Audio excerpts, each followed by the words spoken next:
Hi, I'm Anthony with Rent to Tread, and today we're going to give you a full review of the PaceMaster Bronze Basic. And I'm just going to go over, first off, tell you who PaceMaster is. We'll go over the specifications of the machine and go over the construction of the machine, and then also the features. And then finally, I'll just give you a quick tidbit on the things that I really like about the machines and the things I might not like about the machine. First off, with PaceMaster, a lot of people don't know who that is.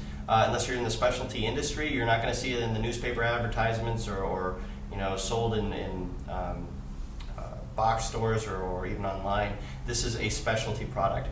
PaceMaster came out with the very first home treadmills back in 1968. They've been making a treadmill for longer than anybody. In the mid-90s and then till the early 2000s, this was by far the #1 specialty choice for treadmills between $1,500 to $2,000. They completely dominated the market. Nobody could compete with them. You looked at Runner's World or Consumer Reports, it was Best Buy, Best Buy, Best Buy every single year. And then in the early 2000s, overseas manufacturing came in, and those machines had spec-wise pretty comparable to what this is, but they started doing things like speakers and TVs in them and fans and all these other gimmicky things, heart rate and everything, and it really drove the consumer away from these. And I think that's more to do with just information marketing wise and less to do with what the machine is actually made out of.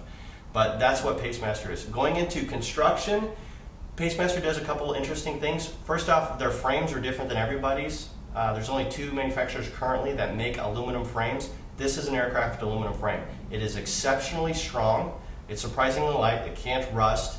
And it's going to give you a kind of an added feature of a little bit extra shock absorption actually through the frame. It's very expensive to produce, which is part of the reason why this is a little bit more expensive than other options out there with the same specifications.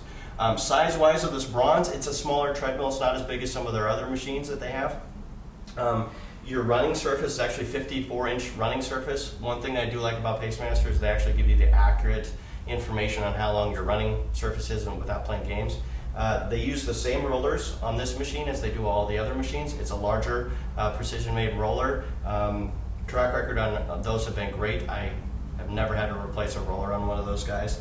The motors are 3 horsepower. It's the same on this machine as it is on their Elite machine. Actually, every component under the hood is exactly the same as through the whole line. That's actually a really cool thing for people ever needing service. Because if you got one machine, if you can fix one machine, you can fix the whole row of their 6 different models using the same components.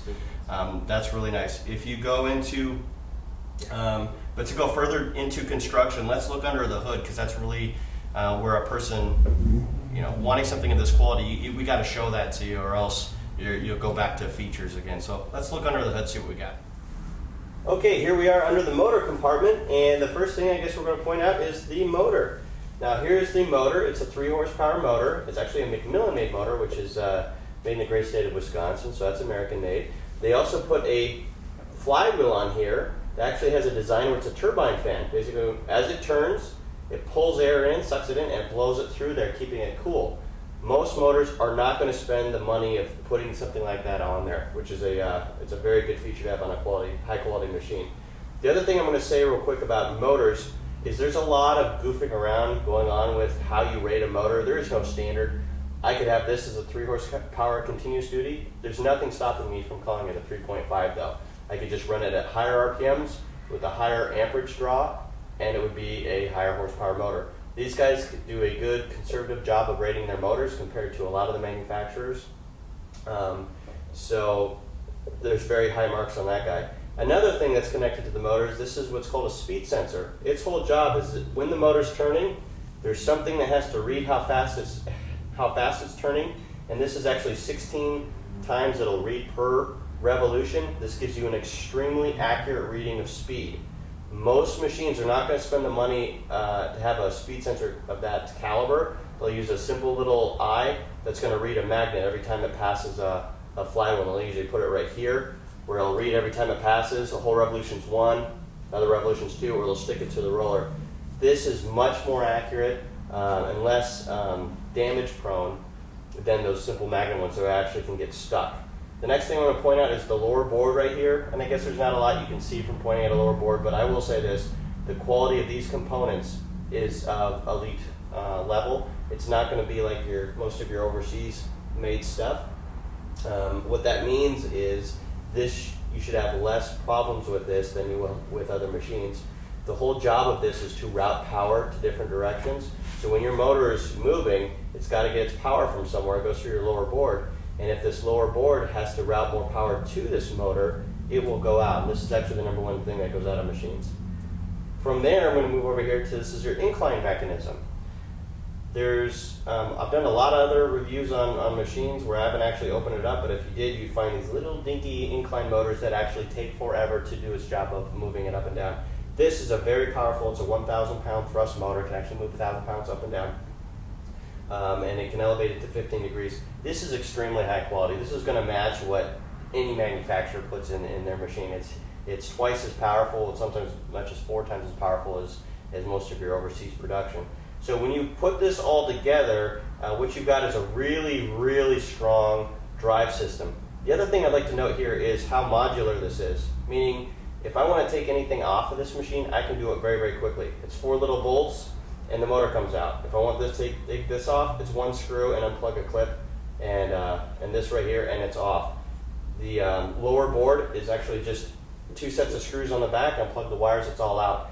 So in terms of if you're somebody who wants to get a machine and you don't mind working on machines by yourself, this is the easiest machine on the planet to work on. Let's go ahead and go off and we'll look at a couple other key features on this machine. Okay, here we are at the display, and what you're going to notice is it's actually pretty simple. As we said before, the Bronze Basic doesn't have all these extra bells and whistles. What you've got is simple operation. I can hit start and boom, I'm off and going, or I can pick one of these 4 basic programs that's built into it. You have you have up and down speed change and up and down incline change here. There's no fast quick touch buttons. It's going to give you 4 windows of information, but it actually gives you multiple pieces of information within each window, so it'll actually jump between different pieces of information. So it'll give you calories 1 second, distance the other. So in terms of operation, extremely basic. If you want something that does a ton, this ain't it. If you want to just get on and go, this is a pretty good option. The only other thing here is a safety key. Sometimes we forget to talk about this. If I pull this, it actually shuts down all power to the display. If you have any children or anything like that, you don't want them to get hurt, just save this, keep it somewhere safe. They can't use it, put it back on there, and you're ready to go. That's it for the display. And here we are at the favorite part of my review, which is the things that I like about it and things I don't like about it. And I always start with things I don't like. First off, things I don't like about it. This is an aluminum frame, which is fantastic. The one downside, if you are a heavier user, if you're over about 220 pounds, 230 pounds, the weight of the machine itself is not quite adequate for you, so you will find that it's going to feel a little bouncy for you. Now, I weigh about 190. If I run on this, this feels just fine. It's solid. So I would say I don't like that it's not as heavy as it could be. That'd be the first downside. Other downsides, I really like quick touch buttons as a feature, so I can quickly change speeds. It doesn't have that. Third thing, price point might be a little bit difficult for some people. This retails, it's $17.99 to $19.99. That's normally where they sell at. You're not going to be able to find big discounts on it. And the reason why is they are expensive to make. They're the highest quality. So you're going to have to spend some money, and I never like spending money. So there you go. Things I do like about it. In terms of, I fix machines, that's what I do. In terms of working on a machine, simply put, there's not another machine out there that I would rather work on than a PaceMaster. I can replace anything on this machine. I could take this machine apart, have it in little nuts and bolts, and have it back together in 30 minutes. It's super easy to work on. So I think that's a big, big plus. If you are planning on doing your own maintenance and you want to have something that'll last you 15, 20 years and you can replace a part here and there on your own, and you feel confident, there's nothing easier than this machine. So that's the first thing. The second thing is it's really easy to work on, but it doesn't need to be worked on very often. It's extremely reliable. I've seen these with over 10,000 miles on them. They just keep going and going and going. Just make sure you keep your belt and deck lubricated and the front cover clean, and they go forever. So I just love it for those reasons. It's like an old Corolla or something. It'll just keep going. that is my feelings on this machine, and I hope you enjoyed watching this video. I hope it was helpful to you. At any time, please contact us if you have any questions. If you want to see a review on a different product that we don't have, let us know. I'm Anthony, this is Rent to Tread, and we really appreciate you watching.